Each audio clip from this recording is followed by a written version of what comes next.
The nights are long, the days are short, and the weather is chilly to downright cold, depending on where you are.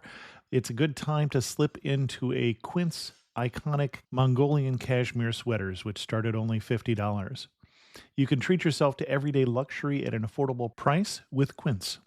If you really want to dive into luxury, you can check out their leather handbags, washable silk shirts, and European linen sheet sets.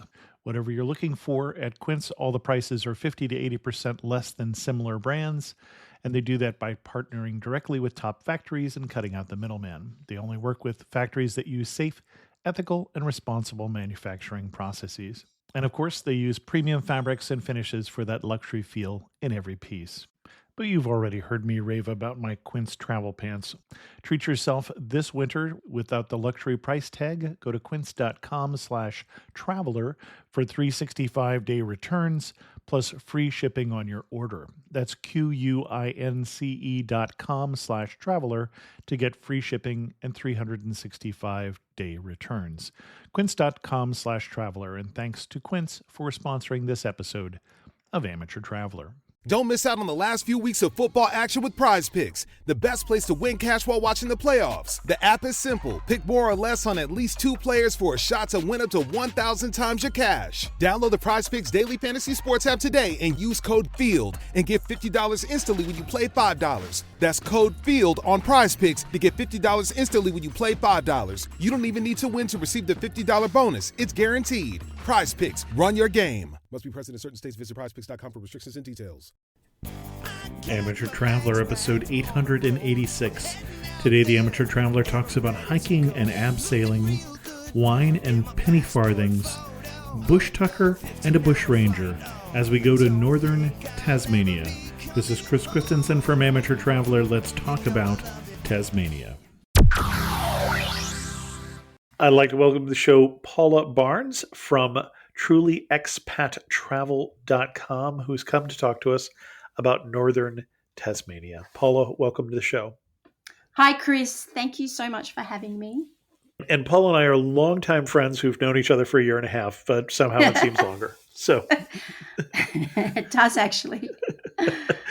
So, Paula, what is your connection with Tasmania? So, look, obviously I'm Australian. You can hear by my accent. And although I don't live in Australia, I recently went on a TV program and they took me to Northern Tasmania. Now, I've been to Tasmania before, but not Northern Tasmania. And I feel like I'm hoping that I do it justice because it's an amazing place. And I love the fact that you just gloss over, I went on a TV program. Like that happens every Tuesday. Yeah, do you know what? I was lucky enough to be able to go on a TV program called Adventure All Stars. And basically what it is that you raise money for a charity and in return they take you to a destination that you don't know where you're going until a day or two before. And they take you on an adventure. And I was lucky enough to go to Northern Tasmania. Excellent. And why should someone go to Northern Tasmania? Firstly, it's because it's now classed as one of the 50 cities that is the UNESCO City of Gastronomy. Australia has 2. We have one in Bendigo, but we also now have one in Launceston. And so that, it's a foodie's paradise. It's also amazing landscape and it's an adventure area. I didn't realise that.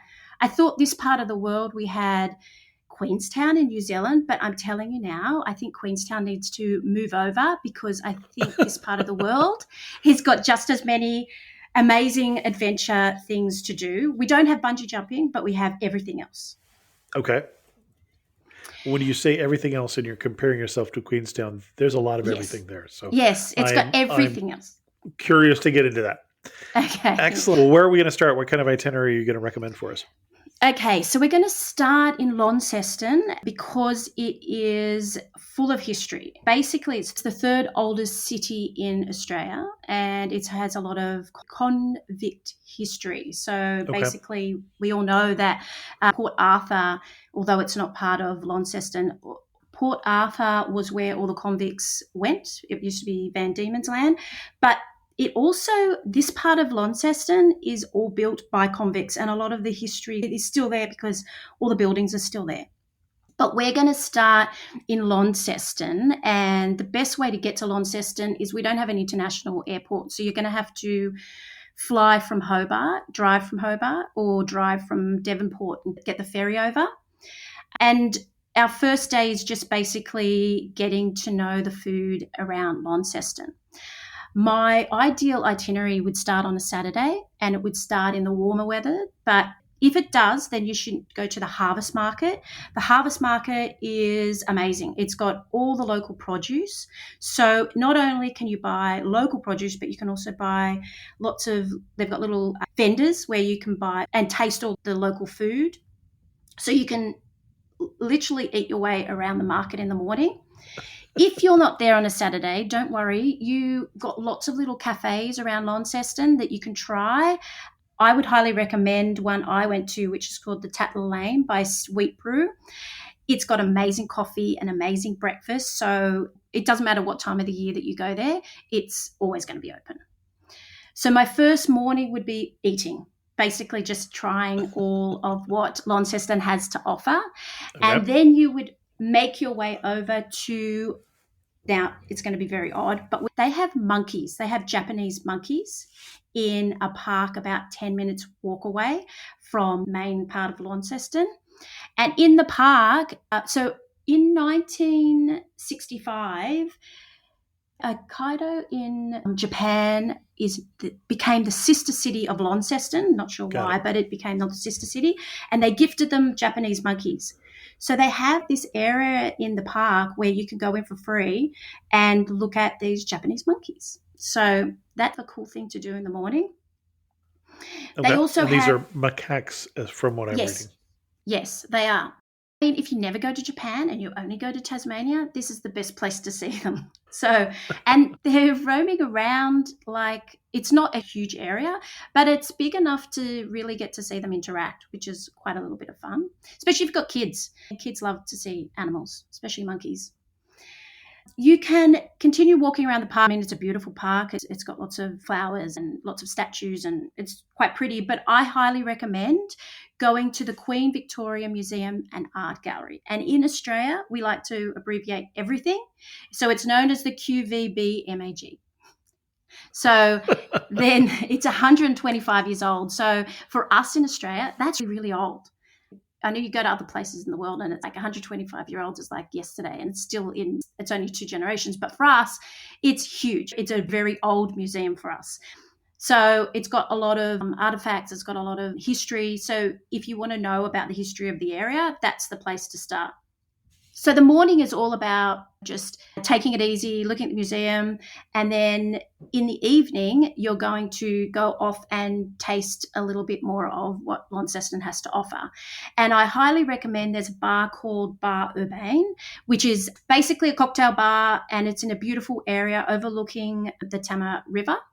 So I would highly suggest going there before you go to dinner. And so your dinner will be like Asian fusion. I know that the thing about Australia is we don't really have a cuisine.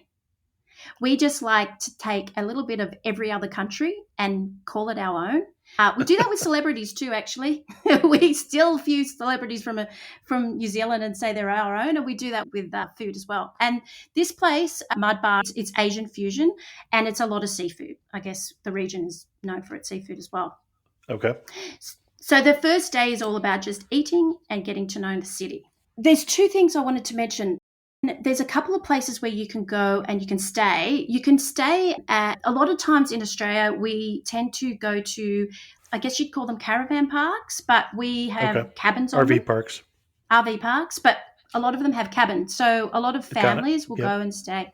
And so there's one called the Big Four, which is really good, highly rated because it's in a really good location. So you do need to hire a car in Tasmania, I believe, because then you get to really explore the area. You don't have to, but it is the easiest way to get around, especially on this itinerary. I would highly recommend getting a car.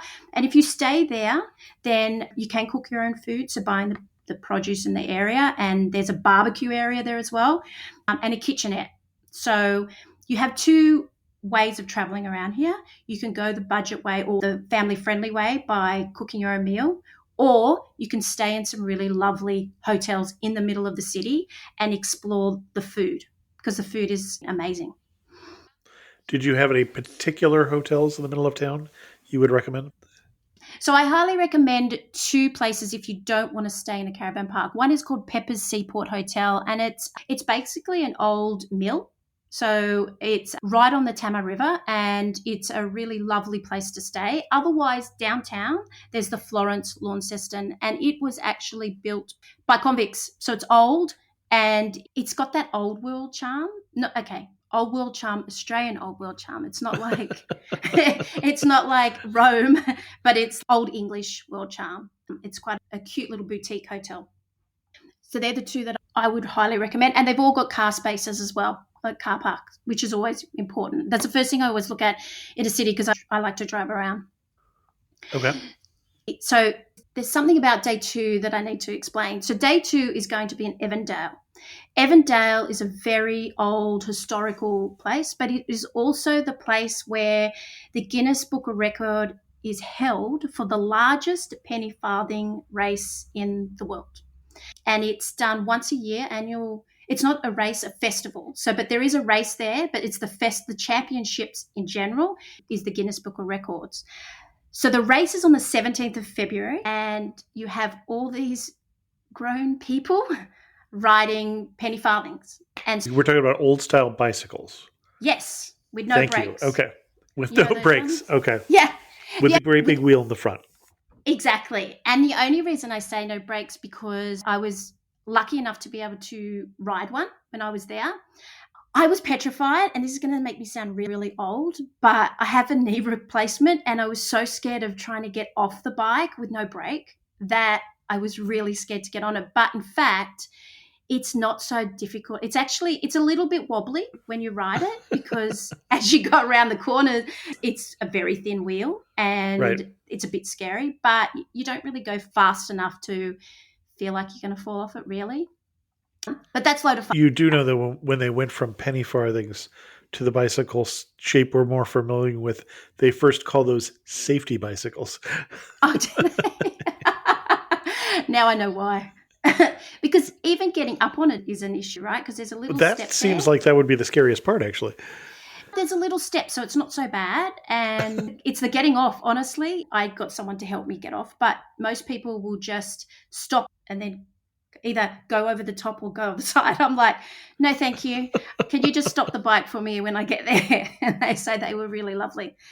There's no chain, so you're actually, the pedals are attached directly to the spoke of the big wheel in the front. Yeah, exactly. So I'm so glad that technology's come into place and we can ride a bike safely. In Australia, you have to wear helmets. Well, I wore a helmet there anyway, but back in the day, you didn't wear a helmet. So if you are there in February, that would be a fantastic time to go watch this race. When we were there was the guy that was teaching us. His daughter was also there, and she's one of the best riders in the world. She competes in all of the events. There's quite a few around the world, and she beat him. She actually, right at the end, she ended up beating, because they'd had a race in front of us, and she's in her 20s, I think, early 20s. So she's been doing it since she was a little baby or something, a little kid. Because then they have smaller ones when you start, and then they have bigger ones as you grow up, which is quite fascinating. I don't really know why there is a penny farthing association to this area. I did try to look it up, but there's no rhyme or reason, to be honest. The other big festival is in Canada. So I don't know. I actually don't really know why. But they were saying that anybody can start. So there's a few different races. Anyone can go into the race as a beginner. And a beginner means anybody that hasn't raced in that race before. So you can have raced all around the world and then go into this race for the first time, and you can go in the beginner's race. So you can smash it, which is what happened to this young girl, she was saying. Got it. From this lady in Canada who's the world record holder. But anyway, enough about the race. If you aren't there during that time, it's a really cool area to have a look around. They've got little antique shops and little boutiques, and they've got little cafes. And in fact, they have a pub there that Ned Kelly's father spent the last 2 years of his life, because it used to be an old prison. And I guess Yeah. you know who I don't Ned think Kelly is? most people in our audience are Okay. going to know who Ned Kelly is. Okay, so Ned Kelly is probably our most famous, what do you call it? That's what Bandit? I'm looking for. Yes, bandit. So he Bushranger would ran be the bushranger. That's the word I was looking Australian for. term. Yep. So Ned Kelly was a bushranger, probably our most famous one, who ran riot all through mainly Victoria, but also Tasmania. That's what he's known for. He used to wear one of those iron masks with the eyes and mouth taken out of. I guess these days you would just have it's a balaclava made of tin. But his father obviously also was a bit of a naughty boy because he ended up spending 2 years in prison in this particular prison, which is now a pub or a hotel. And it was built by the convicts. So that area of the beer garden is still as it was. It has had been refurbished, but is as it was back in 1847. So that's quite interesting. And if you said the name of the pub, I missed it. Oh, okay. The pub called Clarendon Arms Hotel, and it used to be a police station. So Ned Kelly's father lived his last 2 years in that prison. So that's what it's notorious for. It's also, I don't know if you've ever heard of a guy called Chopper Read. No. So Chopper Read was a bikie, an Australian bikie who was a whistleblower. Did you say bikey? Bikie. Do you know? Yeah, like in a bikie gang, like a biker. Motorbike. Okay. Okay. Yeah, we call them bikies. Got it.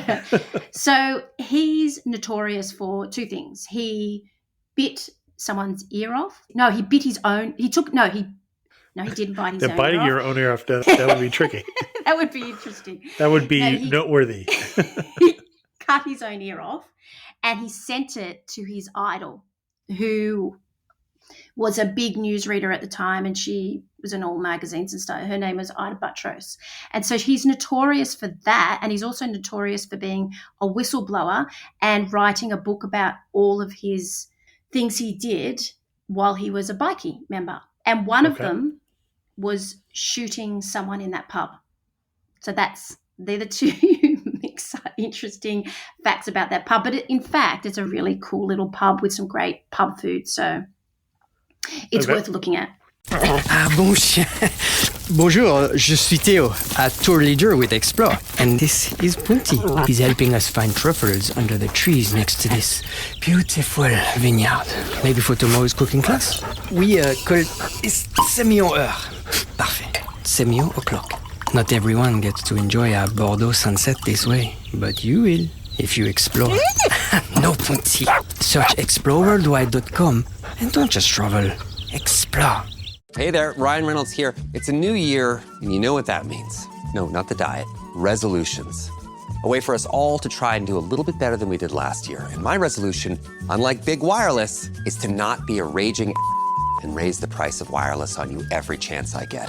Give it a try at mintmobile.com/switch. $45 upfront payment required, equivalent to $15 per month. New customers on first 3-month plan only. Taxes and fees extra. Speed slower above 40 gigabytes on unlimited. See mintmobile.com for details.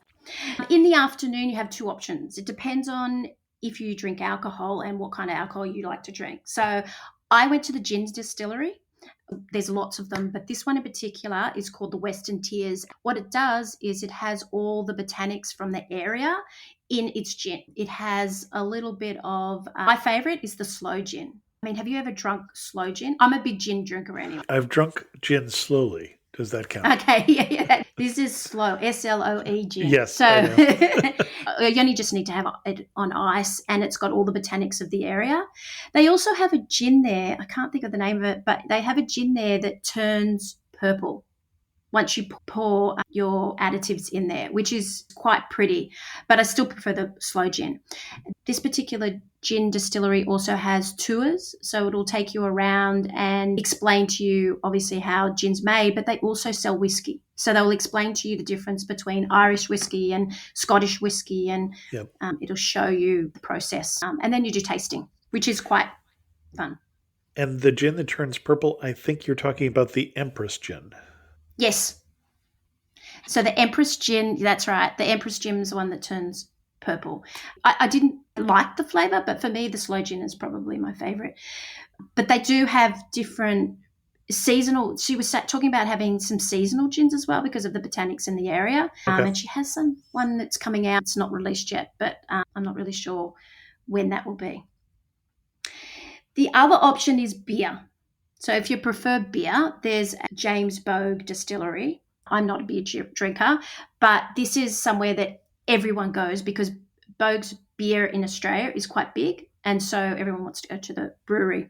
It was established 160 years ago, so it's been around a little while. And the guy, James Bogue, is actually from Scotland. So he established the beer in Tasmania. So you can do a tour there as well and tasting. That's like your two options depending on what you like to drink. If you drink. If you don't drink, then maybe you need to skip that afternoon and go eating somewhere.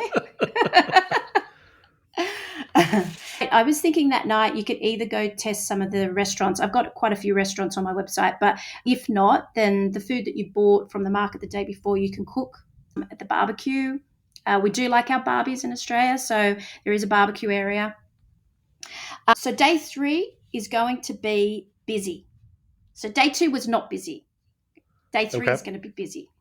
Day 3 is about, depending on the weather. So obviously that part of the world, it does snow in Tasmania in winter. So I wouldn't recommend going river sledding in the winter, only in the summer or the warmer weather.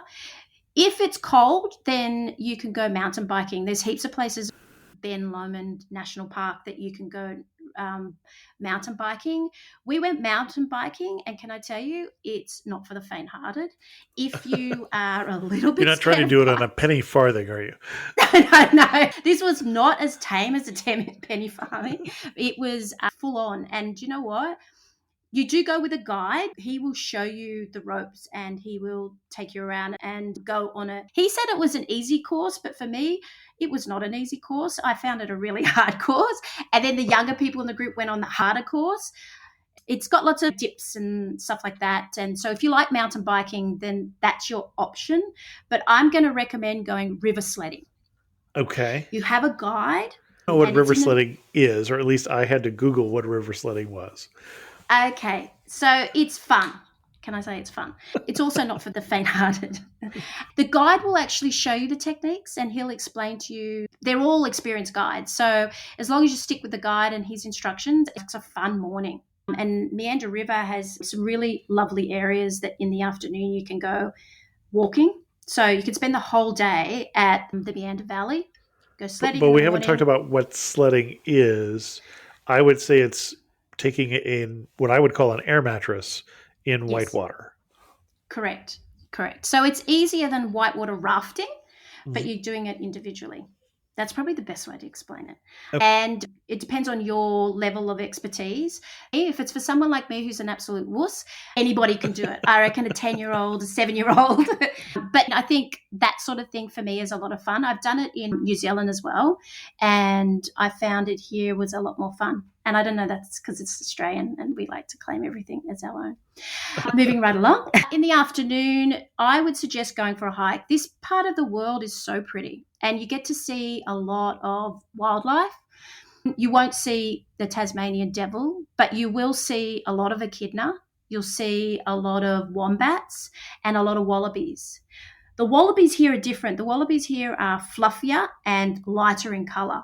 That's how you know they're from Northern Tasmania. I wouldn't go up and pat them, but there's plenty in the wilderness that you'll probably get to see them. And even at the Big Four, you'll see them at night jumping around, which is quite cool. So in the afternoon, you can go like a proper hike or you can go for a walk. And there's a track called the Quamby Bluff Track, which is quite mellow in comparison to other hikes around the area. This area doesn't have Cradle Mountain. It's just different areas. With Cradle Mountain, you're on the cusp of this area, but not quite. So I would suggest going somewhere like Meander Valley or Ben Lomond National Park as a place where you'd like to hike if you want to go proper hiking. And I don't know Cradle Mountain, so I don't know what I'm comparing it to. Okay, so Cradle Mountain in Tasmania has a 6-day proper hike. So you can go a trek. for 6 days. Yeah. Every country's says it different. But so it's carrying your own stuff, and they have little cabins. There's a certain amount of people can go each day. And then Okay. once you get to the cabin, lots of times they might be full. So you can take your camping gear and camp out. But generally speaking, you would, depending on time of year, go from cabin to cabin. It's a 6-day hike. Well, you mentioned time of year a couple times here. You recommended, I think you're talking about a summer itinerary in general. Well, I'm going to say a warmer weather itinerary. So for us, you can go, I would just suggest not going for this itinerary between the months of, say, May to August, September. Okay. Every other month is cooler or warmer or no snow. You can do a lot more stuff outside. But if you're a real winter person, then this is a great place to go in winter because you can do things that you can't do in summer, obviously, like ski or go truffle hunting, which you can't do in summer. You can't do truffle hunting in summer? No. So the truffle hunting season is from June to September. I did not know this. Okay. It's on my bucket list, so that's why I'm going to go back in winter because I really want to go and do some truffle hunting. I have a list of things, 50 things to do before you're 50, and that's one of them that I didn't get to do. So now that I'm 50, I'm going to do 50 things to do while I'm 50. Truffle hunting's one of them. and am I doing truffle hunting with a dog here, or am I doing it with a pig? I don't know. Shoot. I think it is a dog because I don't think pigs is Europe, right? Pigs is part of Europe. Yeah. If there's a pig, there's probably a barbecue involved, is what I'm hearing. Yeah. Absolutely. So definitely truffle hunting with a dog. So this is the thing about winter there. You can do so much in winter. There's a place called Fork to Farm that really is only during the cooler months where you can go to this place called Fork to Farm, and it's a one long table and you can have dinner from the farm, the produce that they produce on the farm. They do it one Saturday a month, and it's in the cooler months. And so there's heaps of things to do in the winter, but I'm going off par here. We are sticking with summer weather. And there it turns out I might in fact run into a pig, but deconstructed fashion. So yeah, exactly. So that day is a full-on day, and I thought you could treat yourself to a really good Italian restaurant called Bar Stello, and it has all your favorites. The reason I say this one is because all the produce is from the area. All the restaurants that I have mentioned, or that I mentioned, all the produce is from the area. So I want you to taste why it's classed as the City of Gastronomy. And these are the restaurants that always come up and pop up when people recommend places. But I was fortunate. I'm a foodie, so I was fortunate enough to be able to try them. I think we had discovered that by now. So. I'm Italian. I like to eat. I like to eat and like to drink. So the next day, funny enough, is a wine tour. Okay, so I need to tell you a little bit about this region. This region, I personally, and actually I'm not an expert, but there are a lot of experts out there saying the same thing, is that right now this region, because it's a cooler climate region, has the best Pinot Noir coming out of this part of the world. And I'm gonna be, lots of people are gonna hate me for that because South Australia has some amazing wines, especially Pinot Noirs, and so does New Zealand. But I'm gonna predict that this is gonna be the hotspot of the future. I do like wine tours and I do love wine. I'm not a wine connoisseur, but I do believe this part of the area with the cooler climate, the sparkling that's coming out of here is amazing, and so is the Pinot Noir. So is all the other stuff. But since we're talking Pinot Noirs, it's really the cool spot of the region rather than the hot spot. But correct. Yeah. Okay. But you can go there any time of the year. That's the good thing about these vineyards. And is there a particular vineyard you're recommending? There is, but before I get there, there's two options you can do this. You can do this the bougie way, and you can get a helicopter ride. It's by Unique Tours. So they do this trifecta tour where they go to 3 wineries and have lunch, and you go by helicopter. It's pretty amazing, actually. And this area is so pretty, just going up and having a look around and I'm afraid of heights, but this helicopter, because I don't know, I just felt safe in this kind of I guess because the doors are closed and you're tightly thing, but he's quite knowledgeable. So he'll talk to you about the area and where you're going. And then you'll do tours and tastings in each of these regions. Now that's the bougie way. There's another couple of ways. One is you could do a wine tour, like a guided wine tour, or you can go and drive around yourself. I highly recommend a place called the Swinging Gate Vineyard. They do wine tasting, and when I was there, they did blind wine tasting. So they put a thing around my eyes and you had to choose not the grape, thank God, but the colour and then the type of wines. I didn't win the overall prize, but then we did a quiz of all the different wines and the vineyards and stuff and the grapes and stuff, and I won that. So I didn't walk away too bad with my head between my legs, and they're really lovely. They've got a dog there that has more Instagram followers than me. So their dog is quite famous. I need to figure out the name of the dog, but that they're famous for having this, is it a blue heeler? It's like a farm dog who has its own book. They have a calendar and a book that's dedicated to the dogs around the region. And so people go to this particular place to see the dog, but the wine is also really good. So I highly recommend that place. Got it. Okay. Did you want to know the name of the dog? Do I need to Google it? Nellie, the dog. Nellie. So Nellie, the dog, is more famous than lots of people I know around that area. So today was a big day. You're drinking and you're eating, and so tonight you have off. You're just free to go back and cook whatever you want or wander around and find something. Or they do in that area have Uber Eats. So you can go and do whatever you want on that day. We're halfway through the 7-day itinerary. So day 5 is also another very busy adventure day. We are going to go caving. There is a place called Mole Creek. So the lady that took us on a tour, she is from Wild Caves and she's been in that area all her life. So she actually chained herself to trees back in the day to save the area. So she's very much into preserving what that area is about. It's a beautiful area. You can actually drive in there and camp there as well, but this particular area is very good for rock climbing and caving. Okay. So you can go in summer and winter. She does do a winter tour, but in summer she does a tour that entails, she talks about the Indigenous people and the history of the Indigenous land. There is glowworms in there as well, so if you're lucky enough to get to see them.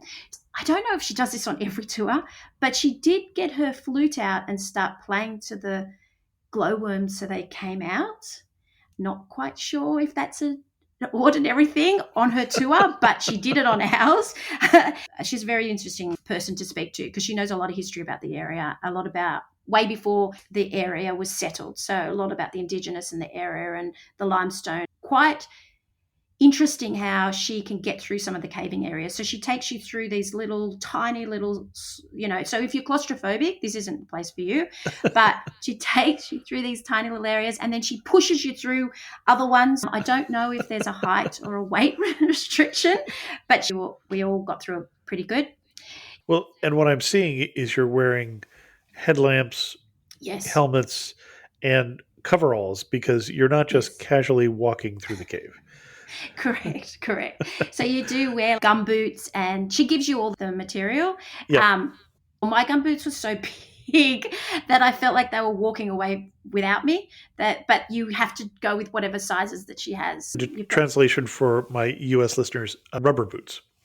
Oh, rubber boots. Okay. Rubber boots, or what do they call them? Wellies. Wellies, if we want to translate for our UK audience. Exactly. So she does give you all that. She gives you your little headlamp and your helmet and your overalls, your blue overalls. You look very attractive. So it's not a fashion show, I can guarantee that, because you are walking through lots of areas that are got lots of water, and so you will not necessarily get wet, but you will get dirty because you are crawling through little holes and things like that. So then she gives you lunch, so that's quite nice. When it comes to towing, seeing is believing. That's why Chevy Truck's advanced camera technology offers up to 8 available cameras for 14 unique views, so you can focus on the view that really matters. Chevrolet, together let's drive. Learn more about Chevy Trucks at Chevy.com. Safety or driver assistance features are no substitute for the driver's responsibility to operate the vehicle in a safe manner. Read the Vehicle Owner's Manual for important feature limitations and information.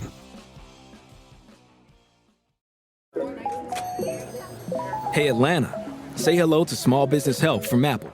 That's right, we're here to make starting and running your business simpler. From helping you choose the right devices to setting them up hassle-free, we can help you build your business in no time. Speak to a business expert and get the help you need at no cost whatsoever. At Apple, we're open for your small business. Go to apple.com/small business or visit an Apple store to learn more. That day is big. So you can either do morning tours, afternoon tours, or a full day tour. I'm going to say let's do a 6-hour tour because you go canyoning and you go abseiling. On the shorter tours, you don't do any of that. You just do the abseiling part. So It's a big day. So be prepared to be tired by the end of it. I think it's another just rest day. And I don't know, I guess this is for every age group, but in particular, people that are a little more mobile. You wouldn't be able to do anything like this if you were restricted to a wheelchair or crutches or walking stick. And honestly, I don't know if I need to translate abseiling to rappelling or if everybody knows that or not. So, but we'll just say that. Okay. What is rappelling the same thing? I've never even heard the word. Yeah, going down a cliff face on a rope. Yes, backwards. Yep. I'm not great with heights, but it feels safe. I'm not sure why. We went abseiling outside, and can I tell you, I'm not the best with heights, but going backwards is not the best way to feel like you might die. But they do make you feel. They do make you. You know what I mean? Like they do actually make you feel warm and welcome. And someone goes before you, and you know what? For me, who's absolutely terrified, I wanted to go in the middle of the group. I didn't want to leave till the end, and I didn't want to go straight away. And they said, whenever I'm ready, then I can go. And so that was probably the scariest day, is the whole abseiling thing. But for those who are adrenaline junkies, it's probably amazing. But I did it, and I'm still here, so it's all good. It's quite safe. And that's the other thing about Tasmania. There's abseiling everywhere. So there's a lot of companies that take you abseiling out into the wilderness, outside into the national forests and national parks and stuff. All these adventures that I'm talking about, they can be done through lots of different companies in lots of different areas. I'm just giving you the rundown of the places that I've been to. Okay. The 6th day, we're going to spend the whole day at the Holly Trees Adventure Park. And here you can do lots of different things. You can go ziplining. You can do rope courses. You can go and do Segway tours. And you can also go mountain biking. Again, mountain biking, you go with a guide, and there's hard and easy tracks. So, and again, with the ziplining as well, they will guide you through it. And before you go, they kit you up, again, a very pretty day again. So you kit it up into your harness and your overalls, and they take you on a course of ziplining. And it's not just one. A lot of countries or a lot of places you go ziplining from A to B. This is like A to B to C to D to E. There's high ones, there's smaller ones, and it's not scary. I mean, I've been on a few zip lines that are super scary. These aren't, because they're not far enough. There's a few long ones, but they're not far enough to think about how far you may drop, if you know what I mean. So it's fun. I did the zip lining. We did the Segway. But you can spend a whole day there because there's a cafeteria, so you can eat there. And the people are lovely. They're all young, obviously, because they're all adrenaline junkies. And the tour guides that we had were amazing. They all lived in the area for many years. They know the area very well, so they'll give you facts about the forest and all the things around it, and also the wildlife. So it's not just a little adventure, it's also professional guided tours that they do as well. Got it. Okay, so you are on your last day, and I'm going to leave the best to last. So your 7th day, you're going to spend the morning at the Cataract Gorge. So this is probably the most famous place in this part of the region. And that's because of a couple of things. It's been around forever. So this is where, obviously, where the convicts first were, or the first people settled were around this area. There's a lot of Aboriginal history. So you can go on guided tours and they will show you a little bit of bush tucker in the area. A bush tucker is what the Aboriginal call eating off their land. And so you can go on a tour or you can just look around yourself. There's some really good walking paths. In summer, there's a huge swimming pool, so you can go swimming. They also have the longest chairlift in the Southern Hemisphere, or it could be the world, actually. It's probably the best thing to do in the area, and it's for all ages. Okay. So the morning is spent just there. There's a cafeteria there as well, so you can eat lunch or breakfast or whatever. And it's actually walking distance from the Big Fork holiday park. So it's literally, I don't know, just 10 minutes to walk there. So the afternoon, if it's warmer months, in the afternoon you can go truffle hunting if it's from June to September. But we're going to go to an area called Brigaden, and it's actually UNESCO listed heritage site, and it's a place where the convicts built, and I guess everywhere is where convicts built, but this is still standing, and the area was established in 1824, and again that's very old for us.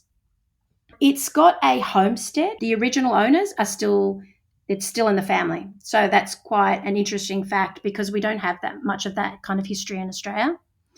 You can then go to Woolmer's Lane, which is a rural settlement. So that's another place where there's a lot of history. I'm not quite sure how much it costs to get in, but both those places are definitely worth going just because there's a lot of history there and a lot of history about the convict era and why they settled and how they settled and what it used to look like back in the day and how it's still maintained.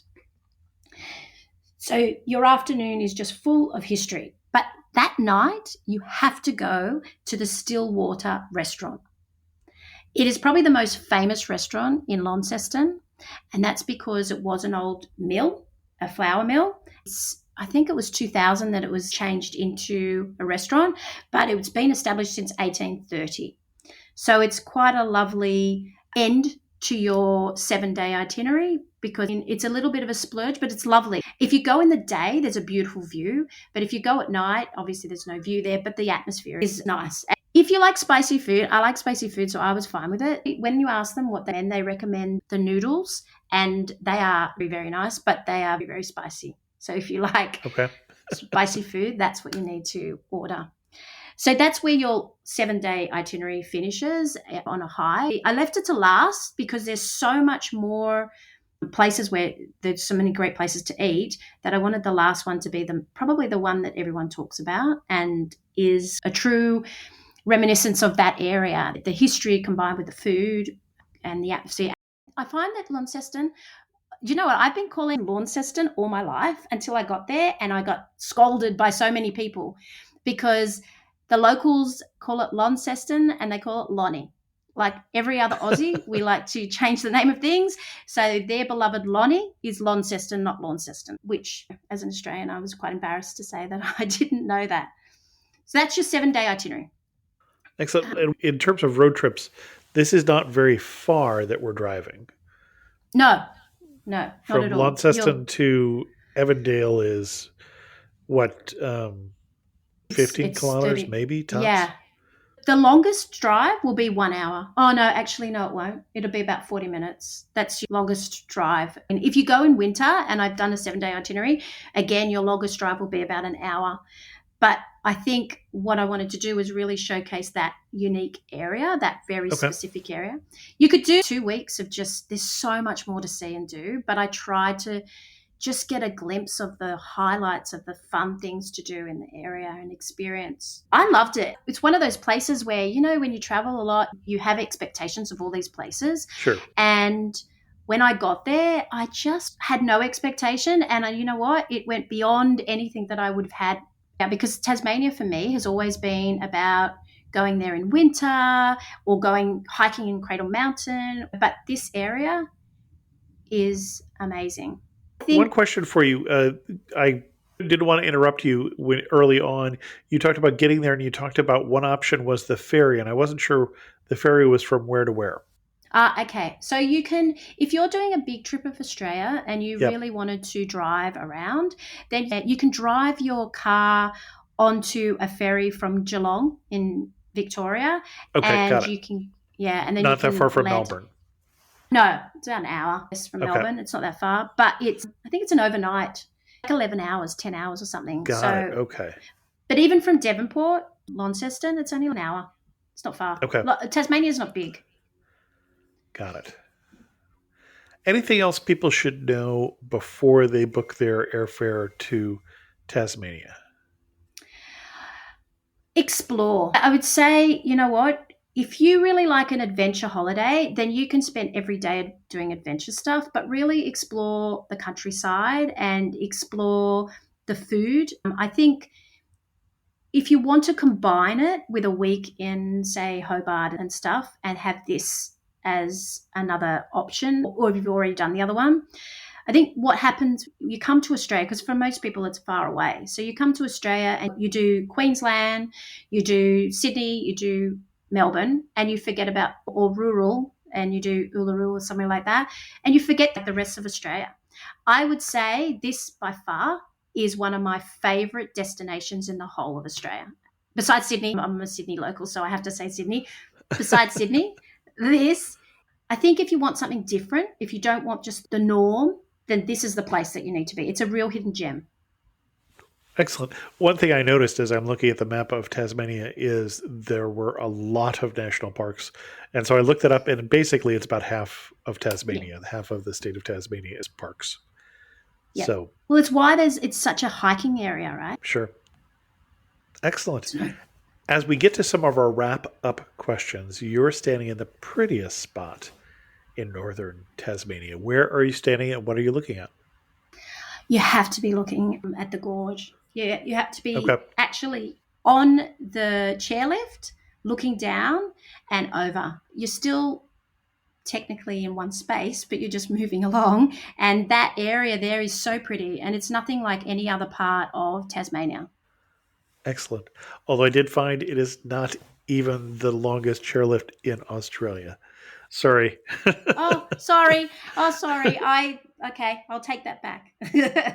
But we often hear those sort of things from the tourism boards, and you have to look them up. One thing that makes you laugh and say only in Tasmania. Only in Tasmania will you see grown men riding a penny farthing very fast. It's because it's a very bad idea. Yeah, exactly. Especially if you're a newbie and you've never done it before. And if you had to summarize the region in just 3 words, what 3 words would you use? Oh, this is a hard one. So it'd be gastronomy, obviously, because the food is amazing. Okay. Landscape, because it's nowhere like anywhere else in Australia. Okay. And it would be the people, because the people are so funny and friendly, and it's everyone will say hello when they walk past. So it'd have to be the people. Excellent. Our guest again has been Paula Barnes from, among other places, we should say, truly expattravel.com is not your only site. You also have a site about Singapore, just about Singapore, where you've lived for a number of years. What is that site name? So that's truly expat lifestyle. Oh, okay. There's a theme here. Got it. If we want to send people to your best post on Tasmania at trulyexpattravel.com, where are we going to send them? There's a 7-day itinerary. It's basically that. It's a Northern Tasmania 7-day itinerary. And you have 2 options, the winter and the summer months. Excellent. Well, Paula, thanks so much for coming on Amateur Traveler and sharing with us your obvious love for Northern Tasmania. Thanks for having me. When you need mealtime inspiration, it's worth shopping Kroger for thousands of appetizing ingredients that inspire countless mouthwatering meals. And no matter what tasty choice you make, you'll enjoy our everyday low prices. Plus, extra ways to save, like digital coupons worth over $600 each week and up to $1 off per gallon at the pump with points. So you can get big flavors and big savings. Kroger, fresh for everyone. Fuel restrictions apply.